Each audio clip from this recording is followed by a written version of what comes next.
Então, ótimo. Beleza. Gente, então, muito boa noite a todos novamente, também, da minha parte. Cumprimentar também aqui a equipe de psicologia, por enquanto estamos aqui eu, a Thalita e a Vilma. Daqui a pouquinho também chega a Fernanda, que é a nossa psicóloga. E cumprimentar também as coordenações, e principalmente vocês, pais, mães e famílias, que toparam estar aqui com a gente, batendo esse papo. Então, vamos iniciar. Eu só vou projetar para vocês a minha tela. Só um segundo.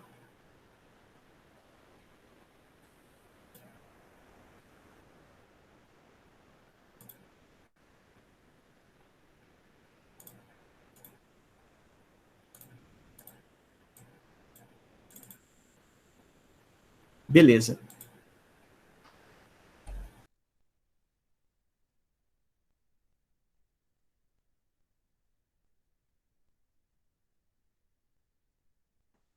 Ixi, gente, acho que o Lucas saiu. Deve ter caído. Desculpa, essas coisas acontecem neste meio que nós estamos vivendo. Já ele volta. Vamos esperar um pouquinho, que ele que vai projetar a tela para a gente. Tô aqui, voltei, tô vivo. Ah, achei. Beleza. Ótimo. Dá para ver a tela? Tá dando para ver a tela? Beleza. Só última sugestão também, caso alguém, para quem está no celular, uma sugestão para deixar o celular na horizontal, assim, que eu acho que fica um pouquinho mais fácil para ver os slides, né? Tem alguns textos que são um pouquinho pequenos, então pode ser que fique difícil de ver. Então, para quem tiver no celular, sugestão de deixar ele aqui, né, na horizontal, que fica um pouquinho melhor. Mas então, vamos lá. Bom, então a gente deu o título desse nosso momento hoje de Setembro Amarelo, Saúde Mental e Adolescência. Então, 3 grandes nomes aqui, né, assuntos super grandes, super importantes, adolescência, saúde mental e Setembro Amarelo. E a gente vai fazer uma conversa que toca esses 3 universos. Bom, para situar todos e todas também, de como vai funcionar a nossa fala aqui, primeiro a gente vai comentar um pouquinho sobre o Setembro Amarelo, o que significa isso, o que é essa campanha, né, o que ela está querendo nos dizer. Depois vamos comentar também um pouco sobre o fenômeno do suicídio, como que a gente pode compreender melhor ele, o que a gente precisa saber dele que é relevante. Eu vou ver aqui, vou tomar água no corpo, tirar essa roupa, tá? Depois a Thalita vai vir, na sequência, falar um pouquinho sobre a fase da adolescência, o que acontece com a maioria dos nossos alunos, dos nossos filhos e filhas. Vai explicar também um pouquinho dos fatores de risco, sinais e sintomas que são importantes a gente ficar atentos e observando nessa fase da vida. E vamos falar sobre os fatores de... Oi? Você está projetando o slide ou não? Sim, vocês não estão vendo? Não, eu estou vendo uma imagem preta. Tá vendo o quê? Uma imagem preta, uma tela preta. Uma tela preta. O que está acontecendo? Peraí, então. Aqui também. O slide sumiu.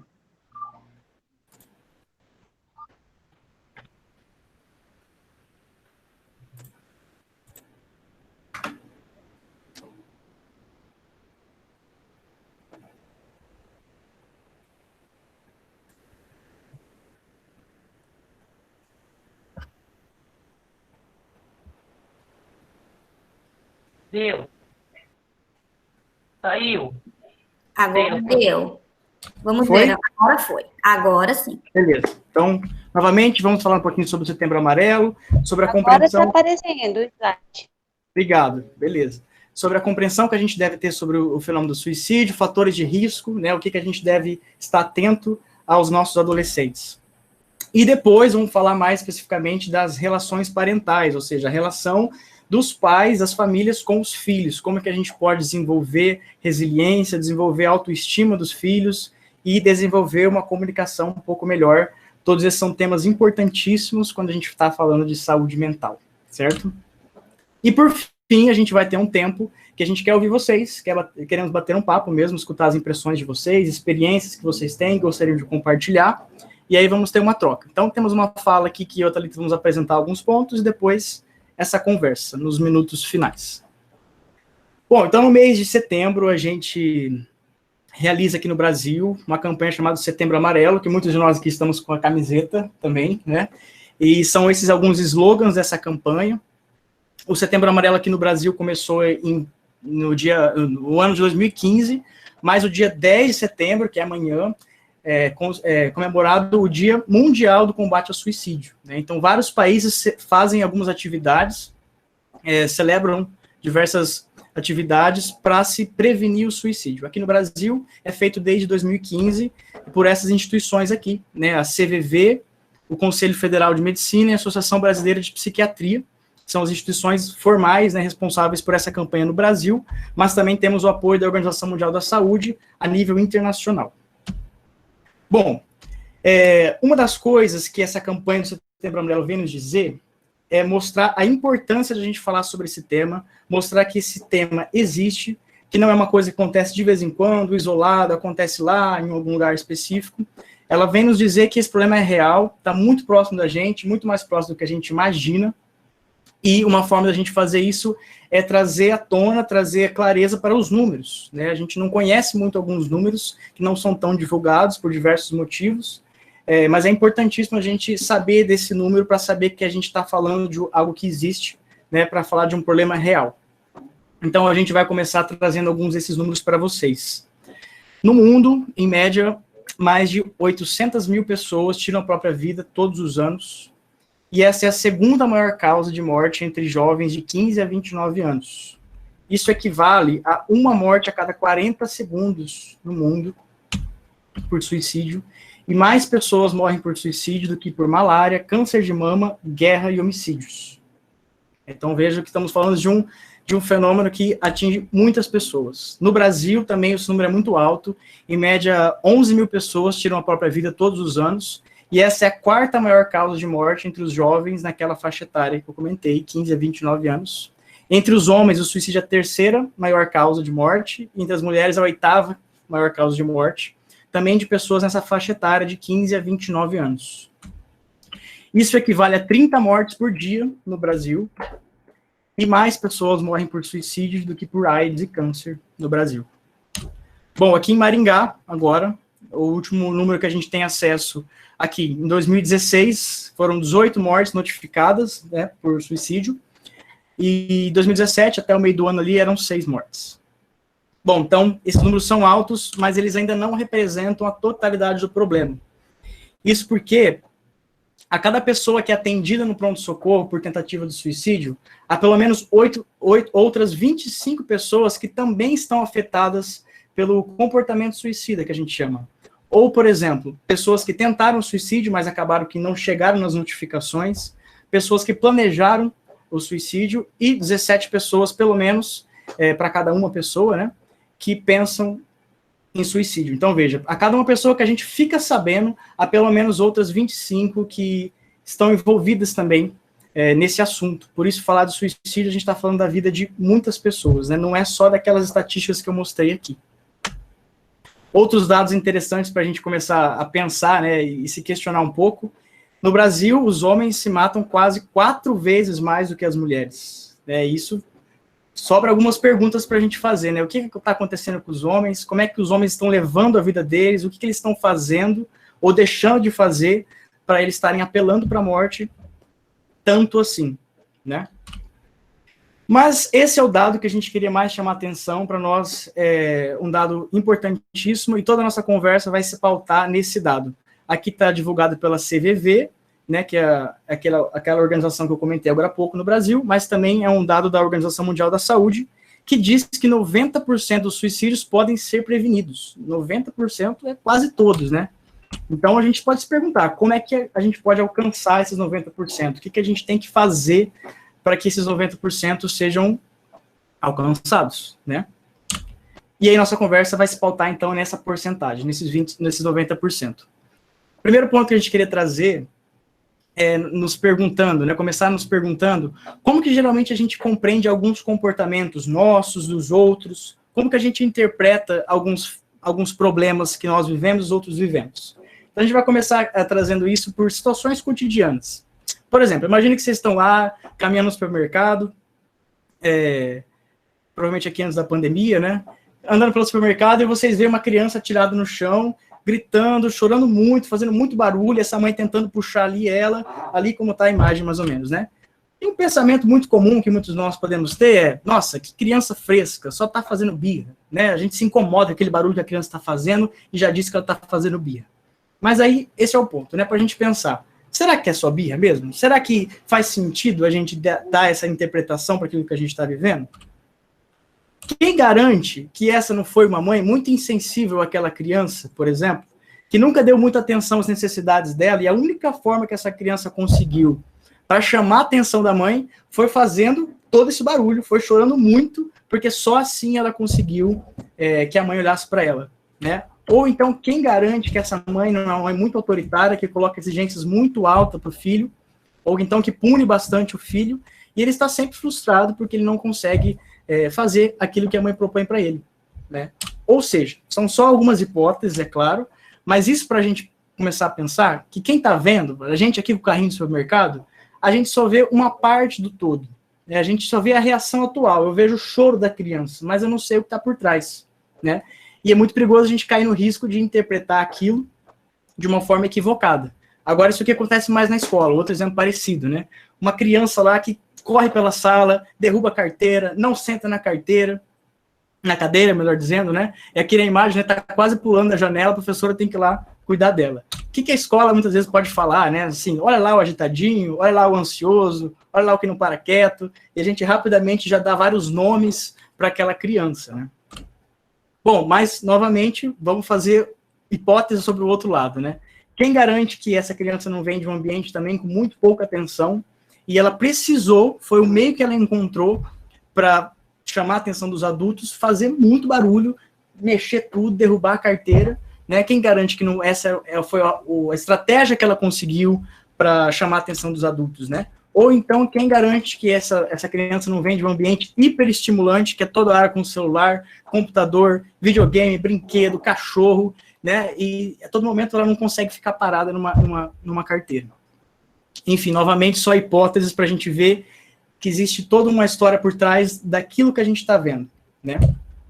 Da mesma forma, agora, chegando mais próximo ao nosso tema, quem nunca viu essa situação, pelo menos, acontecer, né? Um adolescente triste, não querendo fazer as coisas dele, não querendo ir para a escola, e muito comum a gente acabar apontando o dedo e dizendo, né? Ah, só focar outra coisa que passa, isso aí é frescura da sua cabeça, tem tanta gente passando fome do mundo, isso aí vai passar, né? São respostas, muitas vezes, que a gente dá a esse problema, e é um pouco dessas questões que a gente vai falar aqui hoje, né? Vai mostrar alternativas para isso, e pensar um pouquinho melhor sobre elas.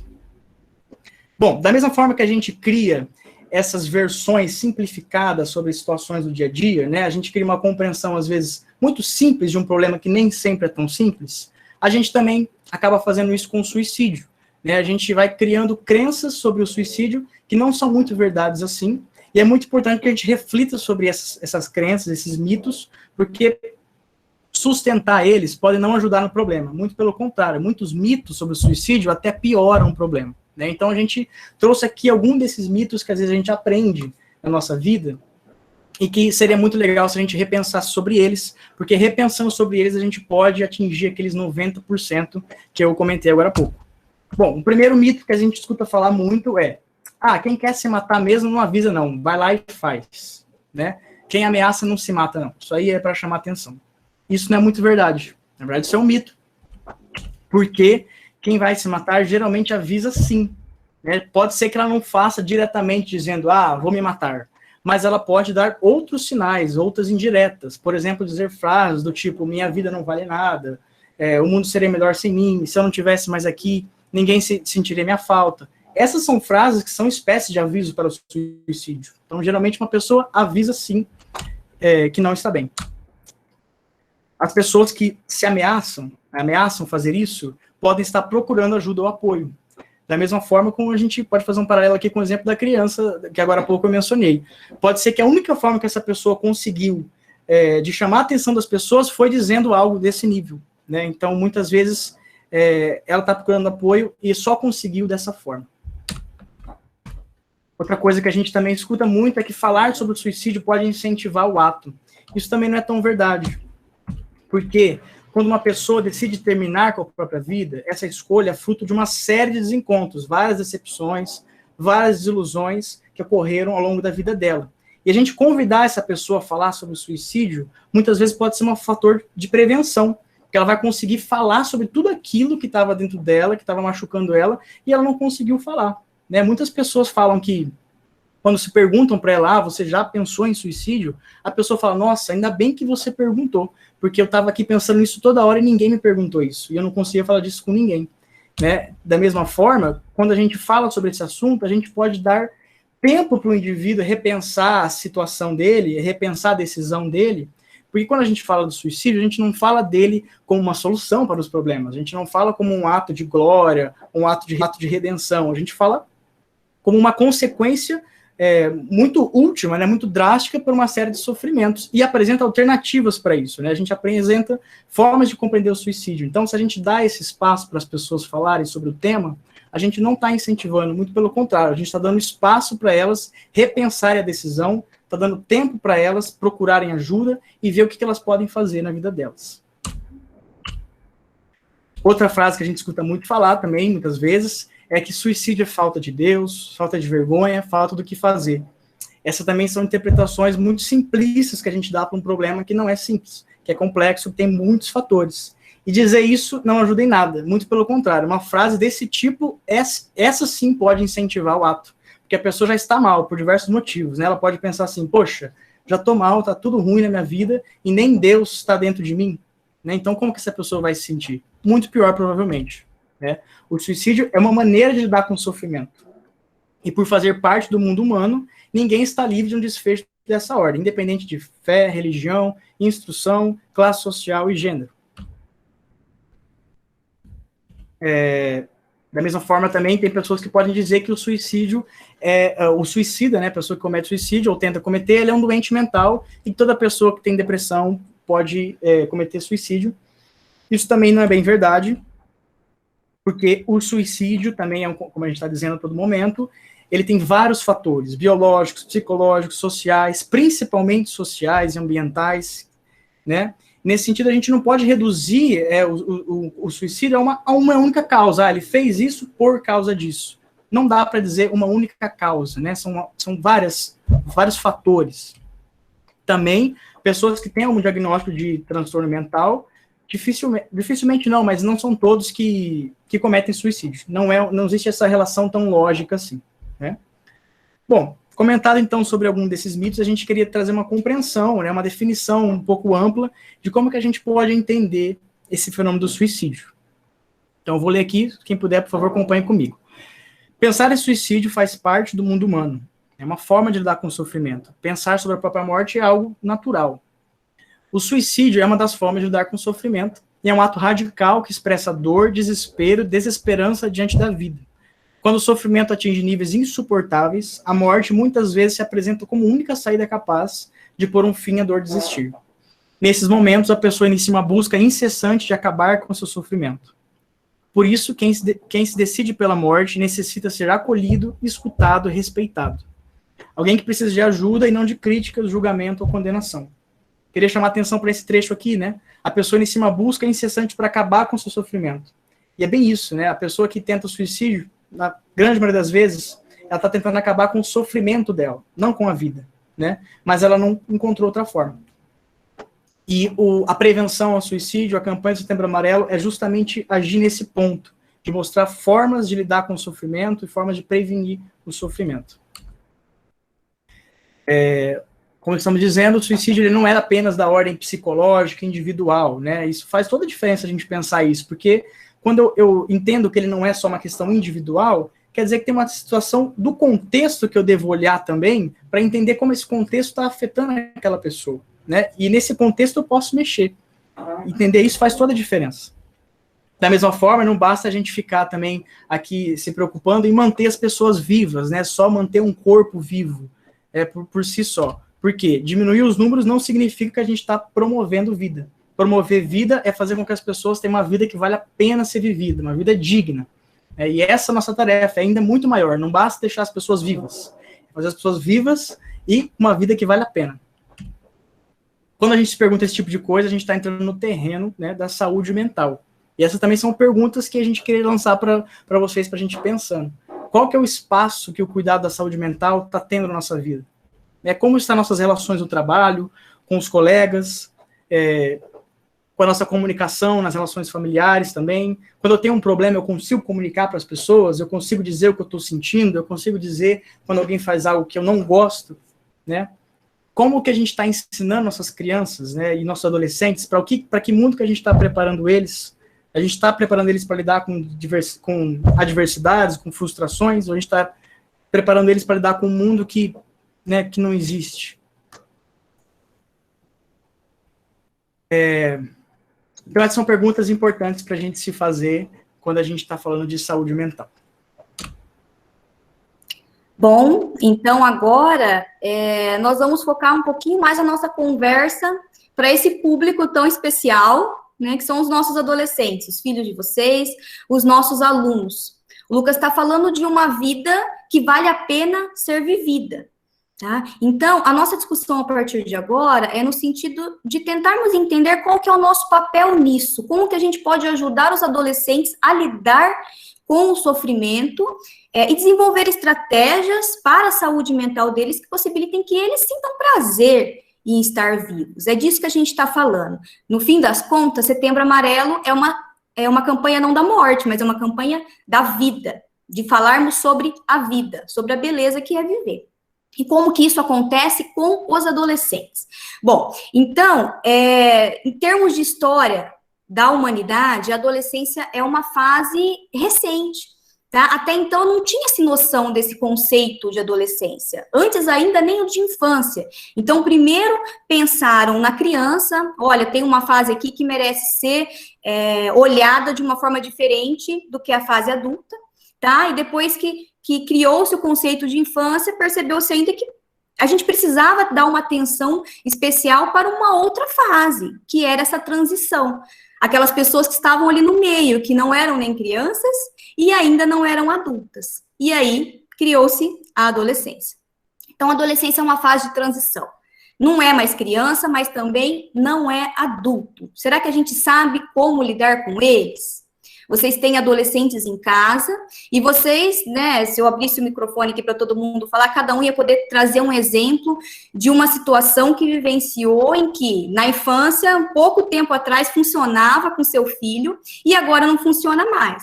Seja uma maneira de se divertir, uma forma de colocar regras e limites, uma forma de dar bronca, de ter o controle sobre a situação, não funciona mais. Eles não estão mais ali naquela fase da infância, mas eles ainda não são adultos. A gente também não pode cobrar que eles tenham atitudes de adulto. Então, o que a gente faz com essas criaturinhas que estão aqui no meio, né? Como que a gente lida com eles de uma maneira diferenciada? E aí, para dar continuidade à nossa fala a partir de agora, a gente vai trazer alguns trechos de adolescentes falando sobre as experiências que eles estão tendo.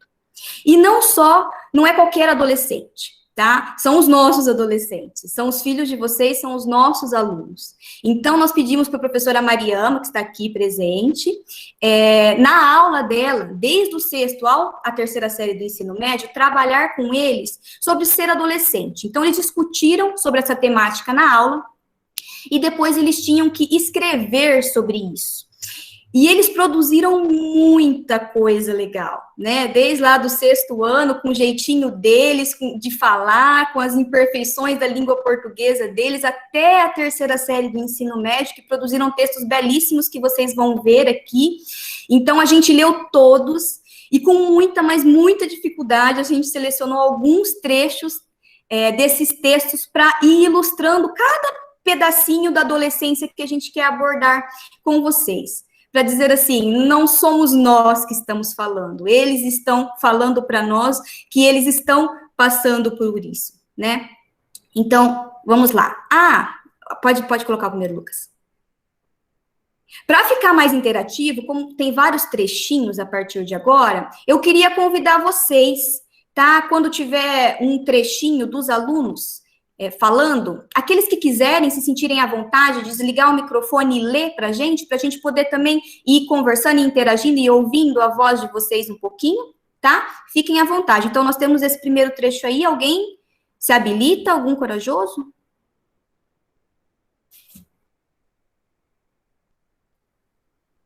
Um de cada vez. Ser adolescente é... As pessoas dizem, você é adolescente, tem que entender seus irmãos, ou primo, ou você é adolescente, os adolescentes não assistem essas coisas. E quando assistimos outras coisas, eles falam, você é criança demais para assistir isso. E quando ficamos estressados com essas coisas, as pessoas dizem que é normal, coisa de adolescente. Obrigada, Tereza. Só um adendo, a gente copiou e colou exatamente do jeito que eles escreveram, tá? Então, vocês vão ver que vão faltar alguns pontos, vírgulas, umas ortografias erradas ali no meio, mas nós fizemos questão de não alterar nada daquilo que eles escreveram. Esse trechinho foi de um aluno do 6º ano, gente, no máximo 11 anos, né? Então, a gente acha que a gente chama eles de crianças, né? Mas eles já estão vivenciando essa fase. Olha o que ele fala aqui com o jeitinho dele. Os adultos falam que eu preciso entender, porque eu sou mais velho, preciso entender os mais novos. Aí eu vou assistir um filme, eles falam que eu não posso assistir ainda. Aí eu vou assistir outro, eles falam que aquele é de criança. Aí eu fico estressado, e eles falam, isso aí é normal, coisa de adolescente, né? Ou seja, ainda dão risada da minha cara, né? Mais ou menos por aí, eu acredito, foi a interpretação que eu fiz da fala dele. O que ele está querendo dizer é, afinal, o que eu posso? Né? Alguém me diz aonde é que eu posso caminhar, o que é coisa de adolescente, que eu não estou entendendo isso. Aí lá, o próximo trechinho. Alguém?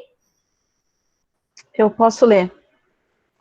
A independência que os adolescentes aspiram faz-se muito relevante, mas, ao mesmo tempo, a falta que a infância de carinho e atenção gera uma grande confusão mental. Por isso, peço aos adultos paciência, além do que vocês já passaram por essa fase e sabem como é. Aqui já um adolescente mais velho dizendo, a gente quer ser independente, mas ao mesmo tempo a gente sente muita falta da infância, então isso gera em nós uma confusão mental, portanto, peço para vocês paciência, tá? E eu achei muito interessante, porque a gente não falou que a gente ia usar os trechos dos textos deles nesta reunião, nós não mencionamos nada, e em muitos momentos eles falam como se eles estivessem falando para nós adultos, né, como mostra esse trecho. Por favor, paciência com a gente, né? Vamos lá, próximo. Ser adolescente é sofrer mudanças fisiológicas.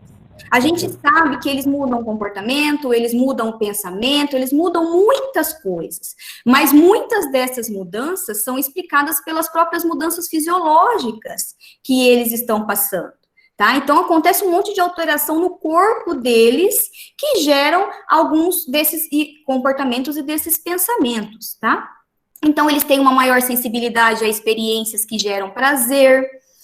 Não é que eles são dramáticos, eles veem algo e eles fazem um estardalhaço em cima. Eles realmente estão sentindo isso na pele deles. É hormonal, é o fisiológico deles que está trabalhando naquele momento. Por outro lado, as capacidades de tomada de decisão, inibição de emoção, autocontrole, estão ainda em desenvolvimento.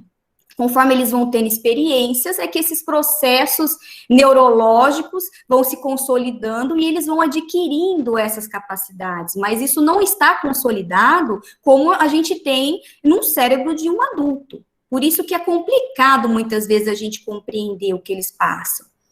E as famosas alterações de humor, tá? Também decorrência de todas essas mudanças no funcionamento cerebral e as alterações hormonais que eles passam. E eles também sabem que isso acontece com eles, como a gente vai ver agora. Alguém para ler esse, por favor? Posso ler? Pode. Na minha opinião, ser adolescente significa um emaranhado de sentimentos e sensações que variam inesperadamente. Isto é, ter medo, angústia, alegria e felicidade ao mesmo tempo. Nesse sentido, às vezes, acordamos com o alto astral lá em cima. Porém, uma divergência boba da vida já faz com que nosso dia vire de ponta cabeça. Porque se tem uma coisa que adolescente sabe ser muito bem, é complicado. Legal, né, gente? Já eu comento. Pode pôr o outro, Lucas. Mais alguém para ler esse daqui, por favor? Posso continuar? Posso ler. Pode.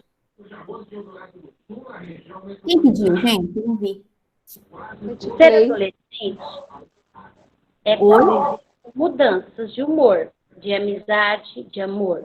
É não ter certeza sobre assuntos que antes pareciam claros demais. É sempre ter dúvidas sobre seus reais sentimentos. Ser adolescente é se importar até demais. É tomar um problema de 10 vezes pior, é tornar um problema 10 vezes pior do que ele realmente é. É dar gargalhada por coisas muito simples. E 5 minutos depois, chorar por motivos mais simples ainda. Eu achei incrível, né? Eu e o Lucas estávamos conversando sobre esses textos, como eles têm uma autoconsciência a respeito da fase que eles estão vivendo e de que aquilo faz parte daquela fase. Nós, né, falando em nome de mim, do Lucas, nós não tínhamos essa autoconsciência, né? A gente realmente achava que aquele problema era daquele tamanho para todo mundo.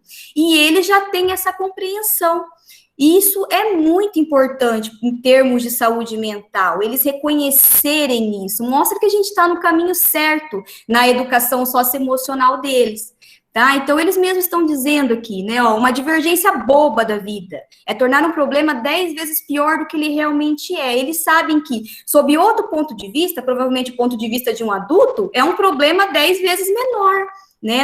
Aquilo lá é uma divergência boba, eles têm essa noção, essa consciência, tá? E como vocês podem ver, gente, a capacidade deles de se expressarem, de falar sobre aquilo que eles estão passando, vivendo, é sensacional. Eu fiquei impressionada de verdade. Sempre me impressiono com eles, né? Mas dessa vez eu fiquei ainda mais impressionada. Achei muito lindo o que eles escreveram.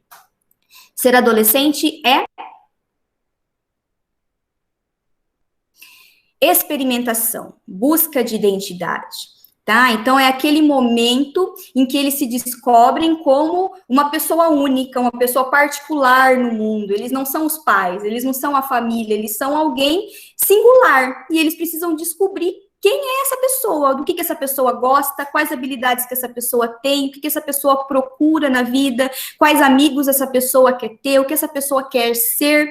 E esse é um processo muito doloroso em muitas situações, tá? Nesse momento, eles se afastam dos pais, né? Aquelas vezes em que vocês percebem que eles querem ficar mais quietos no canto deles, não gostam mais tanto da nossa companhia, como eles gostavam anteriormente, mas faz parte desse processo, deles se afastarem para eles poderem se descobrirem, né, enquanto pessoas singulares, se conhecerem.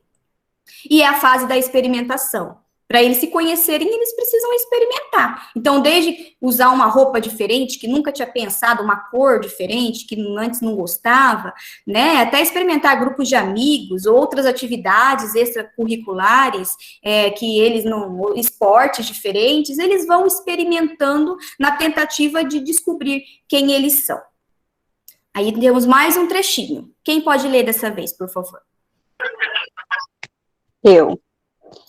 Isso é a verdadeira finalidade da vida.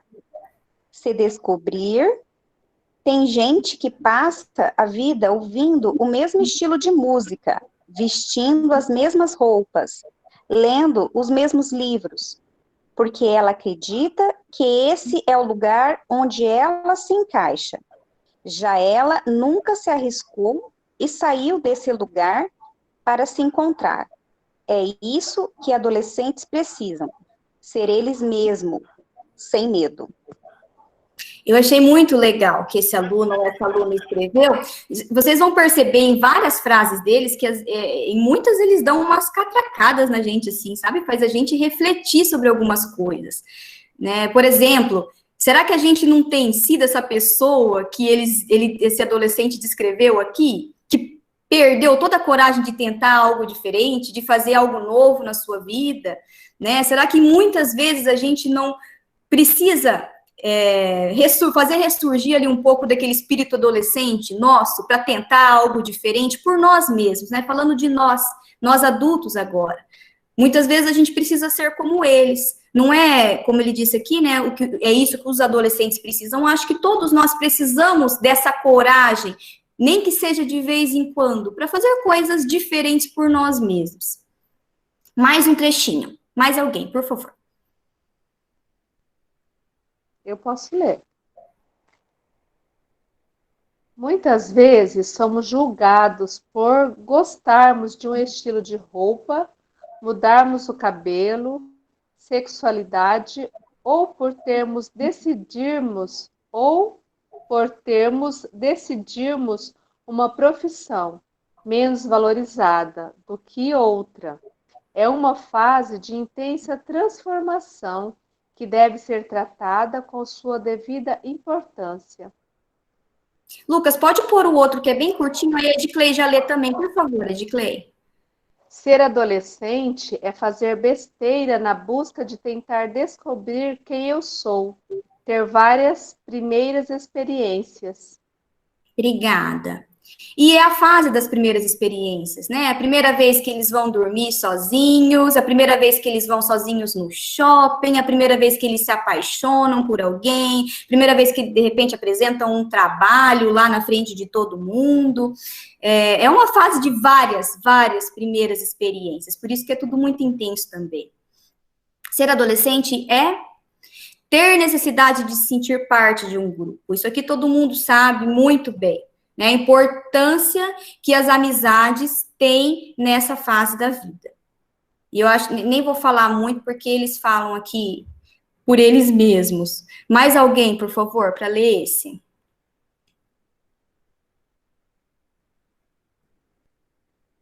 Posso ler?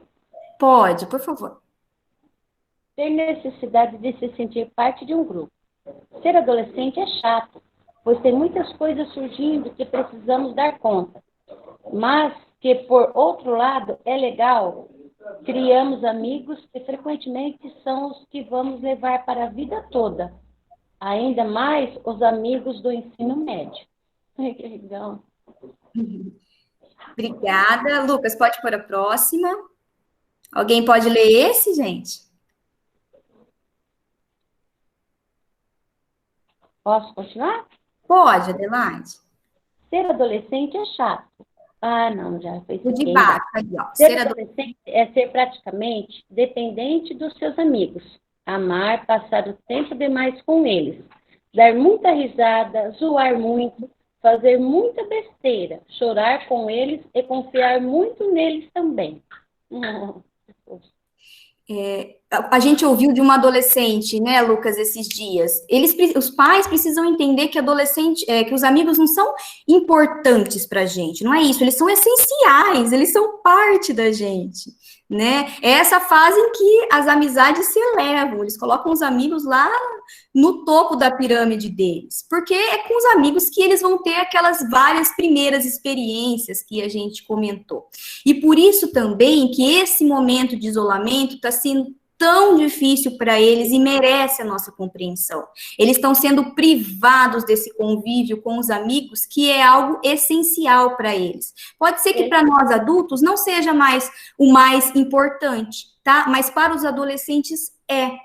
E não adianta, né? A tela não vai substituir isso. Eles precisam desse contato, das artes que eles fazem juntos, das coisas que eles aprontam, das coisas que eles descobrem juntos. E eles estão sendo privados disso nesse momento, por isso eles merecem muito a nossa compreensão e nosso cuidado.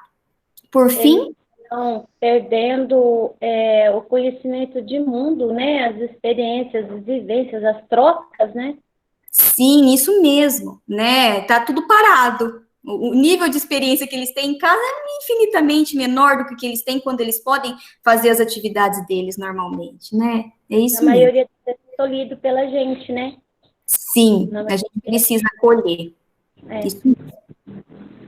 Esse eu vou pedir licença para ler, porque eu achei o máximo essa frase aqui.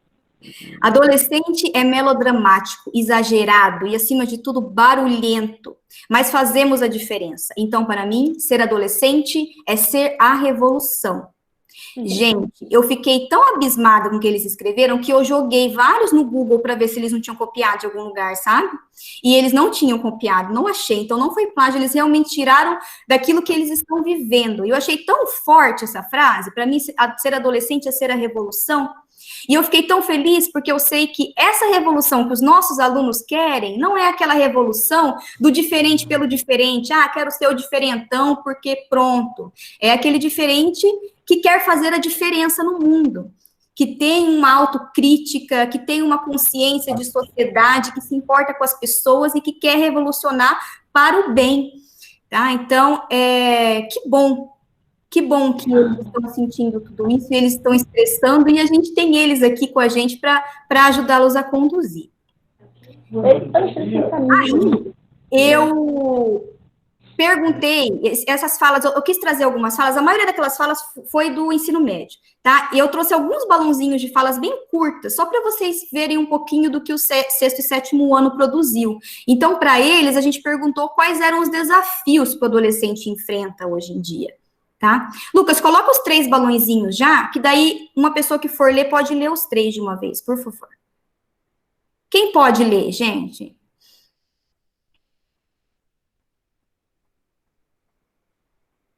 Posso ler, então. Obrigada. A pressão que o mundo coloca em você, por exemplo, como vestir, como se comportar, o seu peso, também a ideia de que ninguém nunca vai estar do seu lado quando você mais precisa e etc. Ter que enfrentar a família, fazer com que as pessoas gostem de você, lidar com os próprios sentimentos, orgulhar os pais.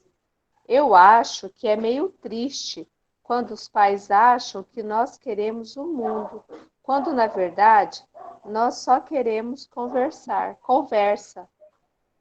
Acho que ela quis dizer conversar, né? Ou sim, conversar. Obrigada, Diclei. Nada. Por que eu trouxe os pequenos aqui? Os pequenos, né? Os adolescentes menores. Porque, para ilustrar mais uma vez, que eles já estão passando por isso, eles já sentem os desafios da adolescência, tá? Eles já passam por esses sofrimentos, então eles precisam tanto quanto do nosso apoio. Aí, entrando agora um pouquinho no campo da saúde mental mesmo, tá? A gente vai trazer para vocês 2 conceitos que a gente acha importante discutir: os fatores de risco e os fatores de proteção.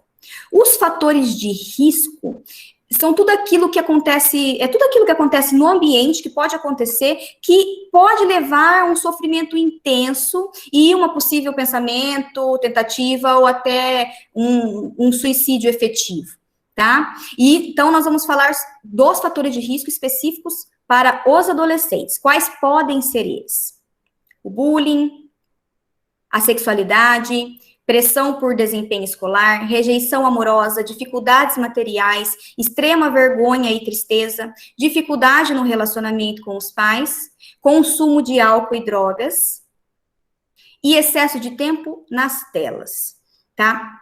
Sobre esse último tópico, eu vou só abrir um parênteses, não vou comentar os outros, porque cada um desses tópicos daria uma palestra à parte.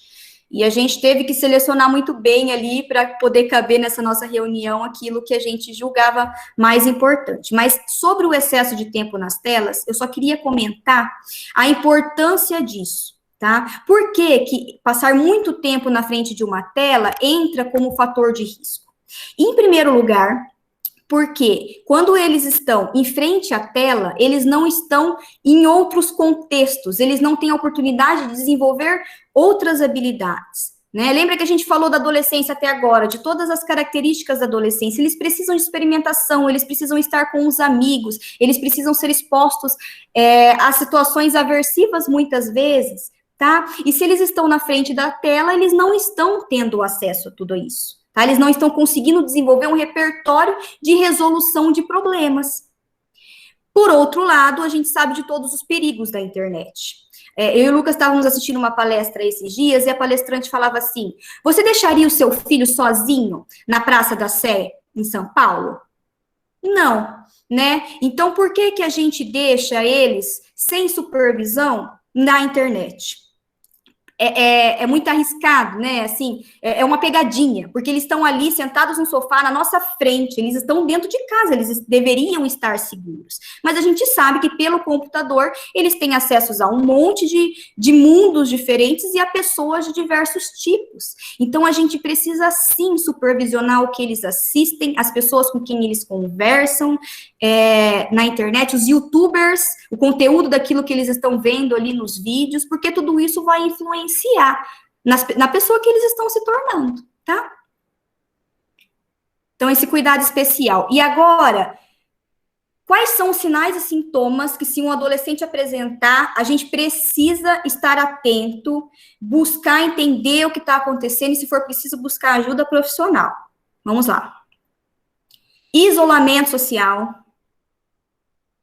Perda do interesse em atividades que antes gostava, muitas crises de choro, tristeza profunda, uma queda do rendimento escolar significativo, muita agressividade ou impulsividade, mudança repentina de comportamento, e o que a gente chama de 4Ds: depressão, desesperança, desamparo e desespero. Tá? Algumas dessas coisas a gente pode confundir com características da adolescência, né? Tristeza profunda, crises de choro, os adolescentes fazem isso, faz parte de toda essa trajetória que a gente discutiu aqui.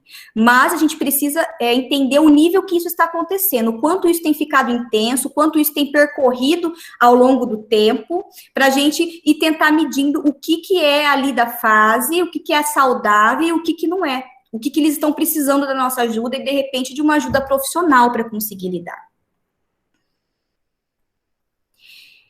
E aqui, o Lucas já até comentou, né, lá antes, na hora que ele estava falando do suicídio, algumas frases de alerta, não só para adolescentes, mas isso para qualquer pessoa. Qualquer pessoa que vocês ouvirem falando qualquer uma dessas frases merece a nossa atenção, a nossa ajuda, e merece que a gente busque uma ajuda profissional para lidar com essa pessoa. Então, por exemplo, eu preferiria estar morto, eu não posso fazer nada, eu não aguento mais, eu sou um perdedor e um peso para os outros vão ser mais felizes sem mim, tá?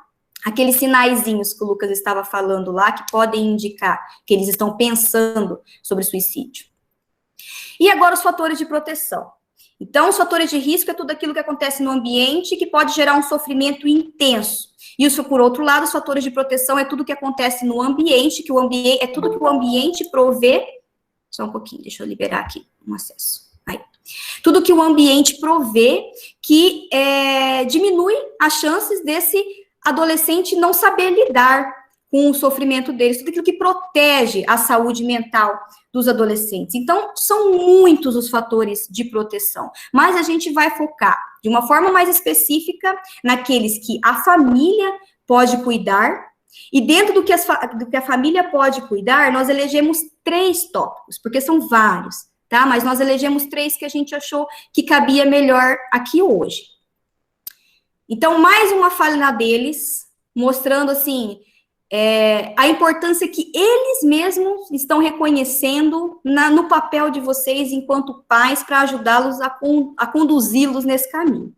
Quem que pode ler esse, gente? Eu posso ler? Obrigada. A estrutura familiar é algo de extrema importância nesse momento crucial de nossas vidas. É a família que vai enviar a nossa vida com mais consciência e responsabilidade. É claro que temos que bater nossas asas sozinhos, porém, com esse auxílio tudo fica menos difícil, porque fácil não é. né? Então, são eles reconhecendo, olha, a gente sabe que a gente precisa bater nossas asas, mas a gente quer vocês por perto, por favor, nos ajudem a tornar isso menos difícil, tá? Então, como que a gente pode fazer isso? Então, o primeiro tópico que a gente elegeu foi a resiliência. Uma palavrinha que a gente tem ouvido cada vez mais falar sobre, né? O que é a resiliência? É a capacidade de se adaptar diante das adversidades, desafios. Então, vejam, não é deixar de sofrer, não é poupar o sofrimento, não é ter um super controle sobre as nossas emoções, mas sim, diante de um sofrimento que eu estou passando, diante de um desafio, de um conflito que eu estou passando, eu consigo me adaptar àquela situação, eu sofro com aquilo, mas eu consigo tirar um aprendizado, eu consigo me recompor e eu consigo tornar a minha vida digna de ser vivida novamente. Eu consigo continuar gostando de viver, tá? E a resiliência, ela é resultado de processos genéticos, então tem ali uma parte dela que nasce com a pessoa, a gente sabe que tem pessoas mais sensíveis e menos sensíveis, tanto a adversidades quanto a sensações de prazer, tá? Então uma parte disso vem da genética, mas também vem da história de vida, do caminho que essa pessoa, né, esse indivíduo percorreu ali, das experiências que ele teve, das pessoas que ajudaram eles a passarem por isso, e da própria cultura, como que a cultura lida com o sofrimento. Tudo isso vai influenciar na resiliência, tá? E aí, quando a gente fala de resiliência, a gente fala de exposição a níveis de estresse, tá? Então, para a gente desenvolver a capacidade de resiliência, a gente tem que passar por níveis de estresse para, a partir daquilo, a gente conseguir se recompor. É sobre isso que a gente está falando. Então, a gente pegou um videozinho bem curto para mostrar para vocês que vai ilustrar as mudanças no funcionamento cerebral, né, que a gente passa diante de situações estressoras.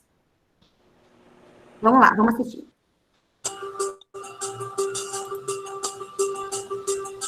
Aprender a lidar com o estresse é uma parte importante do desenvolvimento saudável. Quando vivenciamos a experiência do estresse, o sistema de resposta ao estresse é ativado, o corpo e o cérebro ficam em alerta. A adrenalina toma conta e os batimentos cardíacos aumentam, bem como os níveis de hormônios de estresse. Quando o estresse é aliviado em pouco tempo, ou a criança recebe apoio de um adulto acolhedor, a resposta ao estresse desacelera e o corpo rapidamente volta ao normal. Em situações severas, como abuso e negligência contínuos, ou quando não há um adulto acolhedor para amortecer os impactos do estresse, a resposta ao estresse continua ativada. Mesmo quando não há dano físico aparente, a falta prolongada de atendimento por parte dos adultos pode ativar o sistema de resposta ao estresse. A ativação constante de resposta ao estresse sobrecarrega os sistemas em desenvolvimento, como consequências sérias e duradouras para a criança. Isso é conhecido como estresse tóxico. Ao longo do tempo, ele resulta num sistema de resposta ao estresse permanentemente em alerta.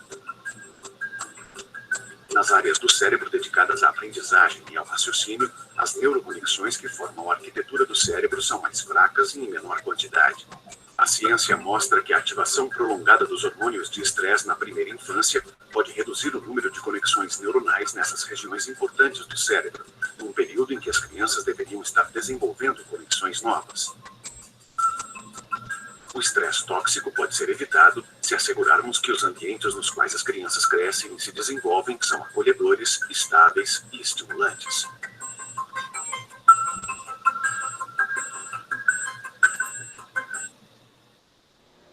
Então, percebam, né, a importância até orgânica do nosso acolhimento quando eles precisam, são expostos a situações difíceis.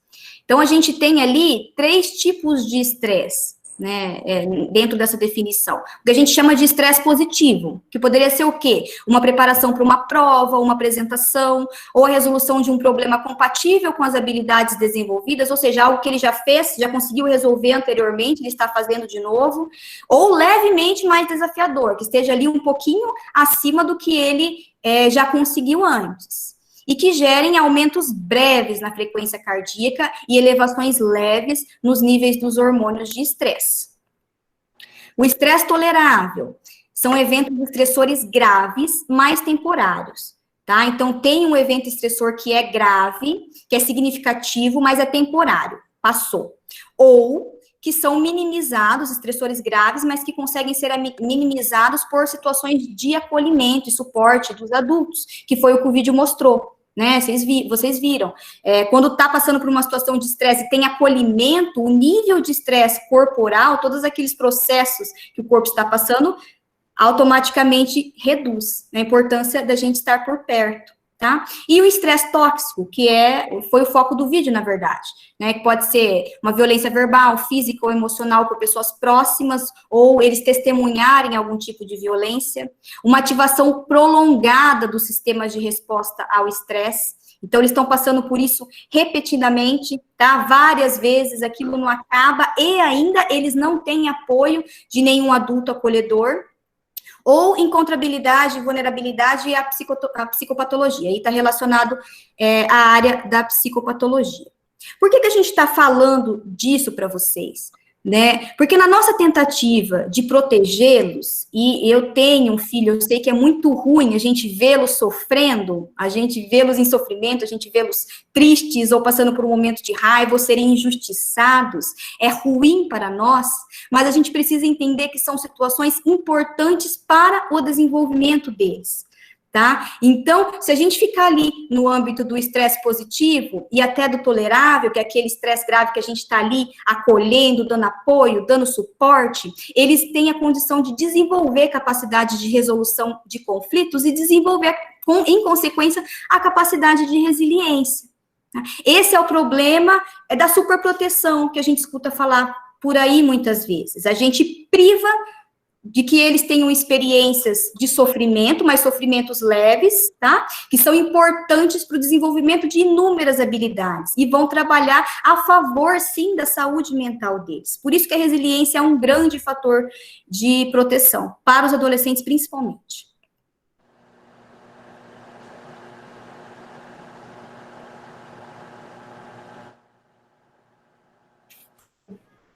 Dando sequência agora, então, eu vou comentar um pouquinho sobre os outros dois fatores que a gente escolheu conversar com vocês, né, que são fatores de proteção que acontecem principalmente na relação dos pais com os filhos, né? A gente escolheu falar um pouquinho da autoestima.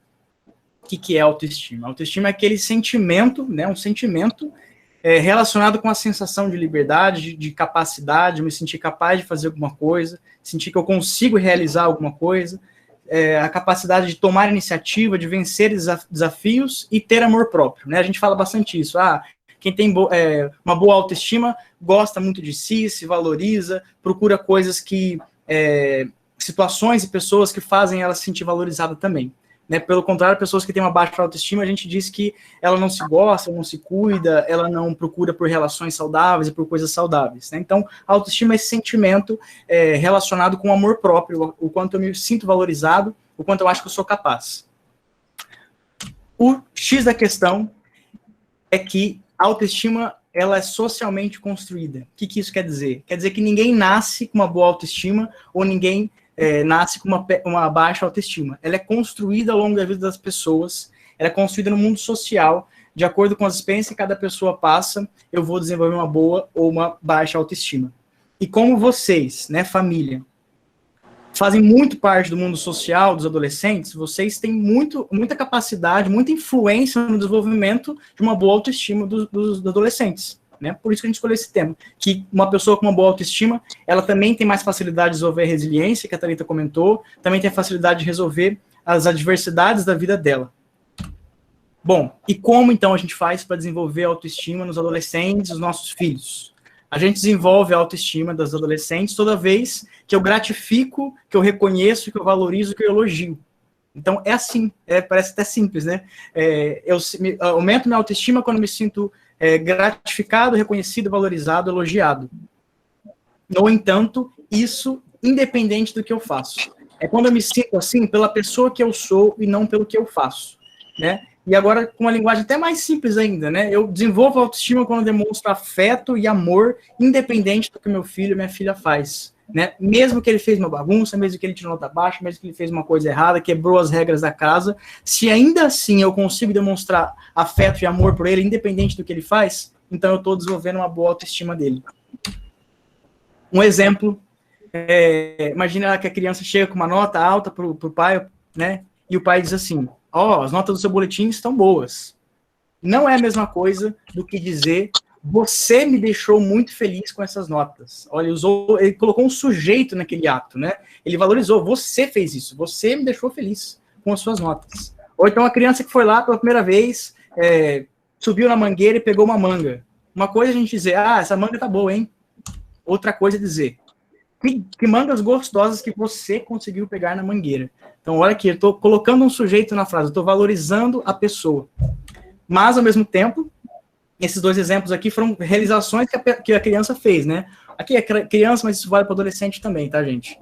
Que a gente não precisa esperar o filho ter um bom comportamento para elogiar ou valorizar, né? Porque isso vai parecer muito mais uma relação de troca do que de amor, né? Se eu espero o filho fazer alguma coisa, para aí sim eu dar a demonstração de afeto, de amor, eu estou ensinando ele que ele vai sempre precisar fazer coisas, que ele vai sempre precisar agradar os outros para se sentir valorizado, né? Do contrário, quando eu valorizo ele pelo que ele é e não pelo que ele faz, então eu estou ensinando ele que ele merece uma vida digna, ele merece ser feliz porque ele recebeu esse amor. A gente se ama primeiro quando eu recebo de fora esse amor e aí eu passo a fazer comigo isso, né? Importante pensar também que eu tenho que valorizar o filho e a filha em função daquilo que é importante para ele, e não somente o que é para mim. Então, por exemplo, o filho gosta de jogar vôlei, eu não acho legal vôlei, meu negócio é futebol mesmo e tal. Bom, e aí, eu vou só valorizar então meu filho quando ele jogar futebol? Não, isso também vai parecer uma relação muito mais de troca do que de afeto, né? Agora, quando eu valorizo meu filho dentro daquilo que faz sentido para ele, dentro do estilo musical que ele gosta, do esporte que ele gosta, e não necessariamente do meu, aí sim eu estou ensinando para ele que a vida dele é digna, que a vida dele vale a pena ser vivida, né? É assim que a gente constrói a autoestima do filho e da filha, certo? Legal. Bom, enfim, a autoestima é muita coisa legal para a gente falar sobre ela, mas, no final do tempo, são essas coisas principais que a gente pensou em trazer a autoestima. E o outro tópico seria a comunicação. Bom, a comunicação está em todas as relações, ela faz parte da forma como a gente constrói os vínculos, né, como a gente começa uma relação de amizade profissional, uma relação amorosa, e também como a gente termina essas relações por meio da comunicação, né? Aqui o que a gente está fazendo é uma forma de comunicação, eu uso a comunicação para fazer pedidos, para dar ordens, para fazer acordos, conversas, trocas afetivas, para aprender, né? Educação acontece por meio de comunicação também. O professor lá, temos professores aqui, professor, para ensinar o aluno, ele usa a comunicação. Então, a comunicação está em todas as relações de diversas formas. A gente vai fazer um recorte dela, né, porque isso é um tema muito amplo. E gostaria de começar perguntando, né, que se quiser podem comentar no chat aí para a gente ir vendo as respostas. E aí, os filhos têm atendido os pedidos que os pais fazem, né? Quando os pais pedem para eles fazerem alguma coisa em casa, lavar louça, arrumar o quarto, fazer tarefa, e aí? Eles atendem. Quando você vai e faz uma coisa, pede uma coisa, eles vão lá na hora e fazem, ou tem que pedir 1000 vezes. Como é que funciona isso, né? E agora a pergunta, será que a forma com que eu faço o pedido, né, a forma com que eu faço o pedido e as regras influenciam na execução dessa regra? Ou seja, eu tenho a regra, meu filho tem que arrumar o quarto dele, lavar a louça e fazer isso tudo, né? Vamos dizer que esse seria um acordo aqui da casa. Mas e a forma como eu comunico esse acordo, ou construo esse acordo, vai influenciar como ele vai fazer? Adelaide disse com certeza. Verdade, com certeza. Aqui a gente também trouxe mais um exemplo para mostrar como a forma muda tudo a coisa, né? Faz mais o tempo dele, é verdade. Vamos lá, imagina a situação que tem lá um adolescente que fala, mãe, não quero ir para a escola hoje, não quero acordar cedo, né? E manda uma cara dramática aqui da santa chorando no WhatsApp, né? Vamos imaginar a primeira situação aqui, né? Um pai ou uma mãe que responde assim, não tem possibilidade de você não ir para a escola hoje. Sai já dessa cama que eu tô mandando. Será que é a mesma coisa de eu dizer, filho, filha, eu também acordo às vezes com vontade de não ir trabalhar, não estou com vontade hoje muitas vezes, também me sinto como você, mas a gente precisa ir. Posso te ajudar a sair da cama de alguma forma? Então, olha, o objetivo é o mesmo, a mãe e o pai têm que garantir que o filho saia da cama para ir para a escola. Esse é o objetivo. Mas a forma como a mãe e o pai que comunicou, totalmente diferente, né? E aí, será que isso vai afetar na efetividade da criança fazer aquilo ou não? O adolescente? Muito provavelmente vai, né? Além daqui, do segundo caso, tem mais chance dele ir lá e executar a tarefa, né, que é levantar da cama e ir para a escola, né, porque eu fiz a minha reclamação ali, minha mãe me acolheu, minha mãe entendeu que eu estou reclamando só mesmo, mas tudo bem, eu vou lá. Né? A probabilidade dele fazer aqui no segundo caso é maior. Além disso, nesse primeiro caso, tenta imaginar o que o adolescente vai sentir quando o pai ou a mãe diz assim para ele, né? Ah, não tem possibilidade de você ficar aqui, vai, sai da cama, tô nem aí. Que sentimentos eu geralmente posso despertar naquele adolescente, né? Pode ser revolta, ele vai ficar bravo, né? Ele vai ficar com raiva, ou então vai se sentir mal, ele vai se sentir acuado, porque se o pai falou agressivo, a reação natural nossa é ficar acuado, né? No outro caso, olha só, a mãe se colocou na mesma direção do filho, né? Ela inclusive, expressou um sentimento dela. Falou, eu também não tenho vontade de trabalhar às vezes. Não tem problema, né? Também não tem, mas a gente precisa ir. Então, ela mostrou um modelo de empatia para o filho e nutriu sentimentos positivos nele, né? Então, eu estou favorecendo, além de estar favorecendo o objetivo da tarefa aqui, eu estou favorecendo o afeto entre eles, né? A forma com que eu falo muda o sentimento naquela pessoa que está ouvindo. Outro aspecto, né? E será que a forma, então, que eu me coloco para conversar com alguém, né? Como eu me porto na conversa, muda a qualidade do diálogo e o vínculo com aquela pessoa? Aqui, mais especificamente, com os filhos. Será que como eu me comporto na conversa com meu filho vai afetar na construção daquele vínculo e na qualidade do diálogo? Já vou dizer a resposta, antes de fazer a pergunta, na verdade. Será que os filhos têm conseguido desabafar com os pais quando eles precisam? Será que quando os filhos estão com algum problema, eles conseguem chegar para a gente dizer? Eles se sentem à vontade? Né? A gente reclama muito que o adolescente não fala, fica lá dentro do quarto, emburrado, mas o que nós, né, pais e mães, estamos fazendo para dar condições para ele falar? Né? A Thalita deu vários exemplos de como eles estão construindo ainda muitas coisas, eles também estão construindo a comunicação. Então, eles realmente têm dificuldade, muitas vezes, de falar o que eles sentem, de falar o que está acontecendo. Né? Então, a gente tem que ter paciência também para dar esse espaço e oportunidade para eles começarem a falar sobre o que eles vivem, né? E a gente perguntou isso para eles, né? O que eles precisam? O que vocês estão precisando que os adultos façam para vocês? Né? O que vocês esperam deles? Eu vou ler aqui em função do tempo, tá? Para a gente agilizar um pouquinho. Então, um dos nossos alunos respondeu: além disso, poucas pessoas nos entendem. Para os nossos pais, muitas coisas são consideradas drama. E mesmo que realmente seja drama, não é o que queremos ouvir. Eu ouço muito a frase, tá cansada, estressada com o quê? Você só estuda, sua vida é muito fácil. Espera só você começar a trabalhar, ter contas para pagar e ter outras responsabilidades. E realmente, minha vida podia ser muito mais complicada. Mas não é fácil lidar com as coisas. Principalmente com o fato de eu ter que escolher o que eu quero fazer para o resto da minha vida esse ano.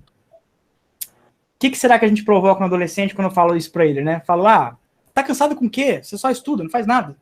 Que sentimento será que a gente está provocando nele, né? Provavelmente uma recua, assim, né? De que, então não devo falar muito mais desse tipo de coisa, porque parece que é frescura mesmo. Então, estou ensinando para ele a desvalorizar o sentimento dele, se eu tenho essa postura, né?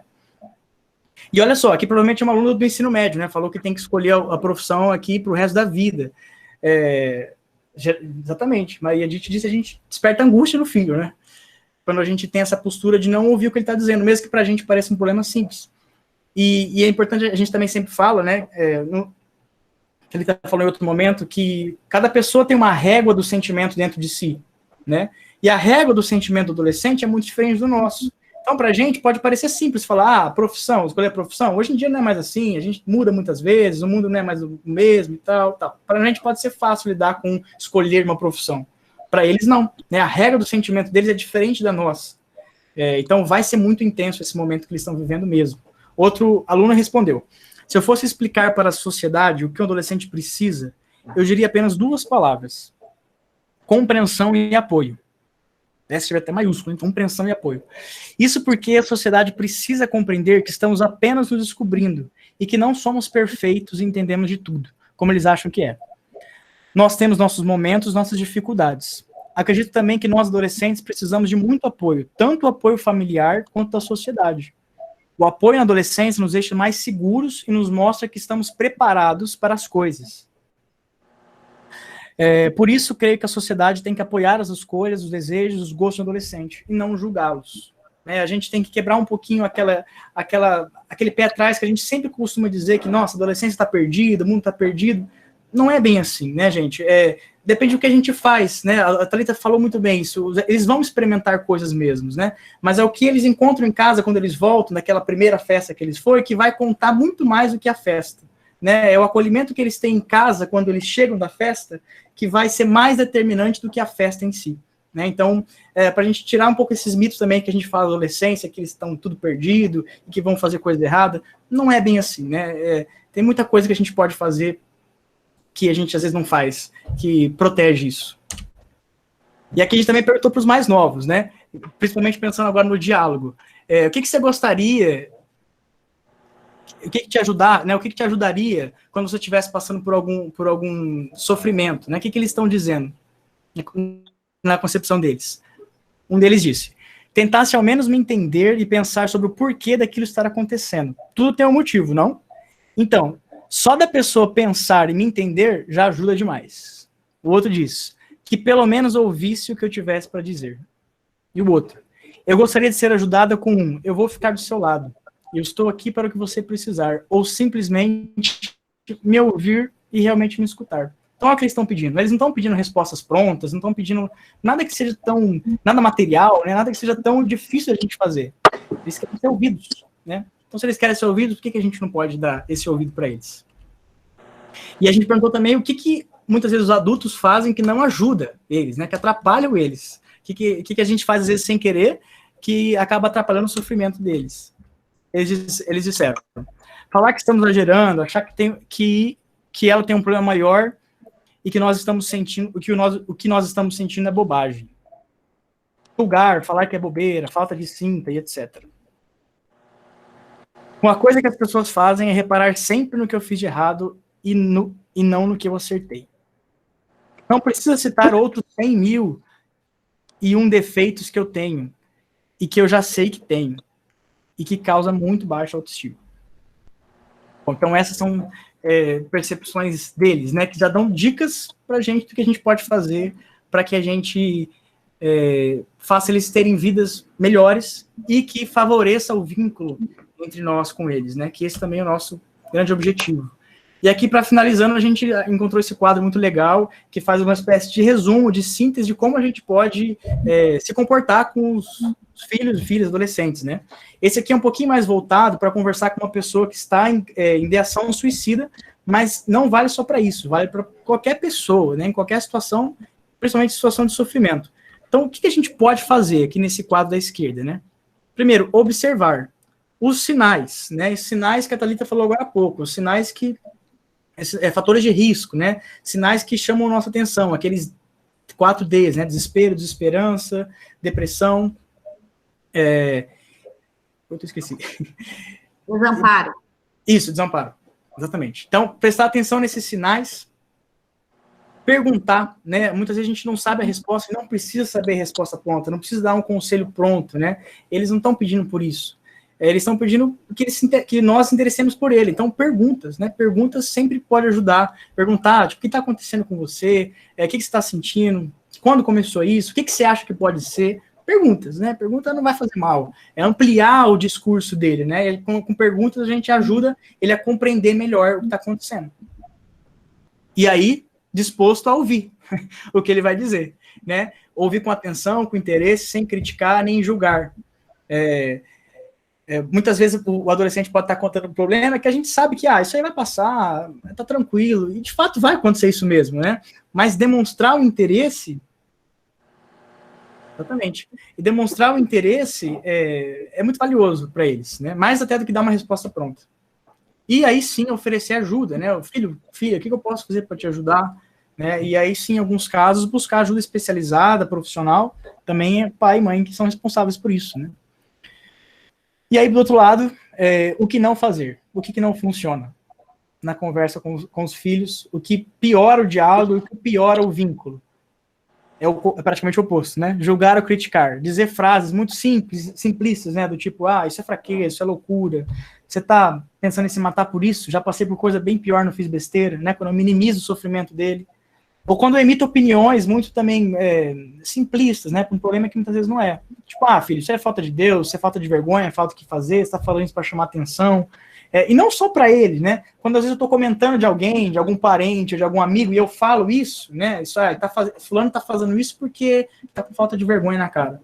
Eu já estou dando um modelo para ele de como que eu posso comentar a vida de outras pessoas. Também é perigoso, porque ele pode usar esse modelo para si, né? Também dá lições de moral, né? Do tipo, olha a sua volta, tem gente passando fome, com um problema muito mais sério, você tem tudo, bola para frente. E cada vez mais os filhos, mesmo muito privilegiados materialmente, estão passando por muitos sofrimentos, né?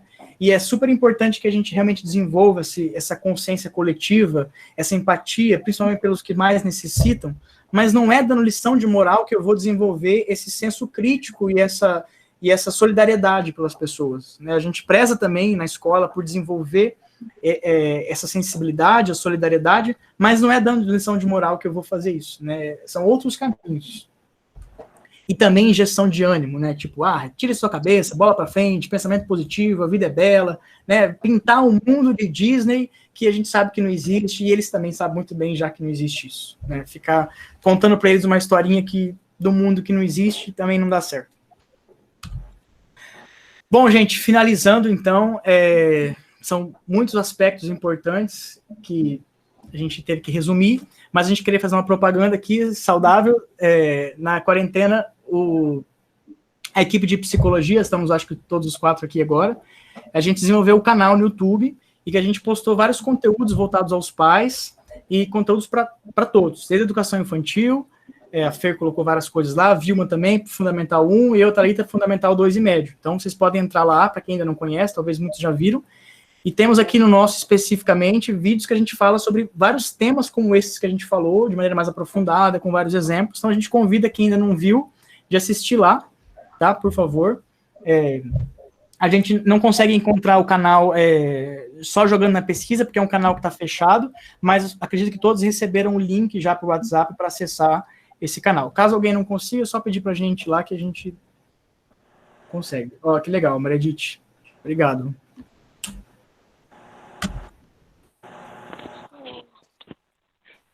Thalita, vai lá. Eu? Tá bom.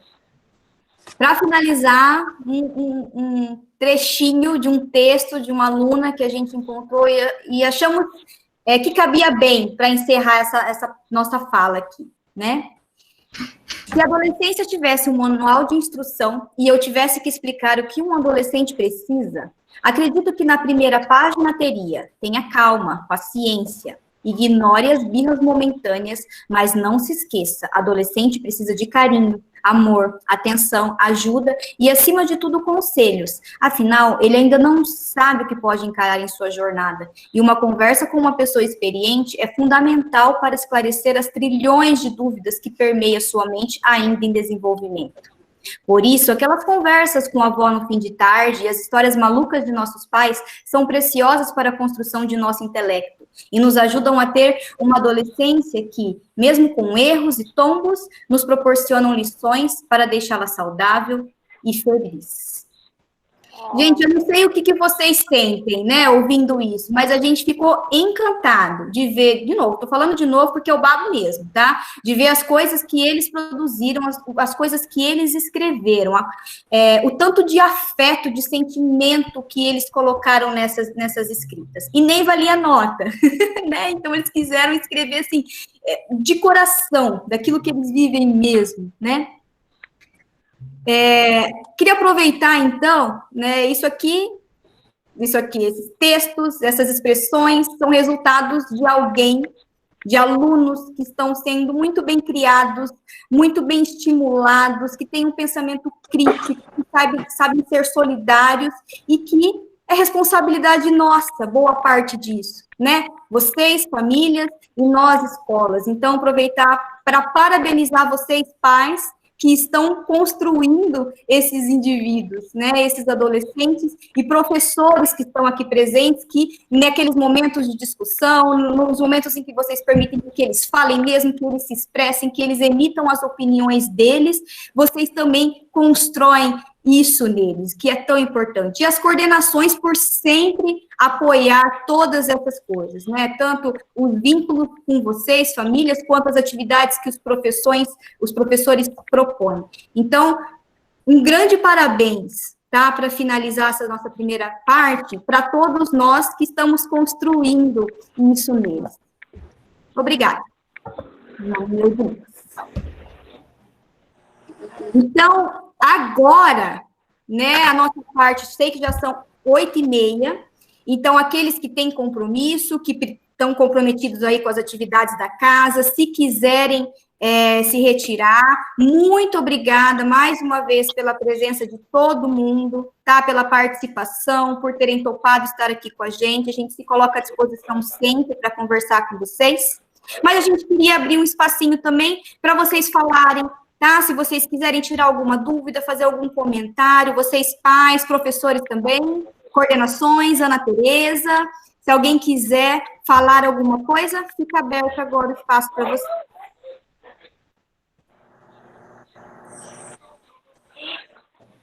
Muito obrigado aí por todo mundo que está agradecendo, tá, gente? A gente fica muito feliz mesmo. Obrigado pelos reconhecimentos. Para quem assistiu os vídeos do nosso canal, obrigado mesmo. A gente fica super feliz. Esse retorno de vocês é o nosso guia para saber que a gente está indo no caminho certo. Então, muito obrigado mesmo. Todo mundo aí que mandou um abraço para a gente aqui nos comentários. A gente acabou que não deu para falar o nome de todo mundo. Tentei responder uns 2 aqui, mas não deu tempo. Obrigado mesmo, gente. A gente fica muito feliz.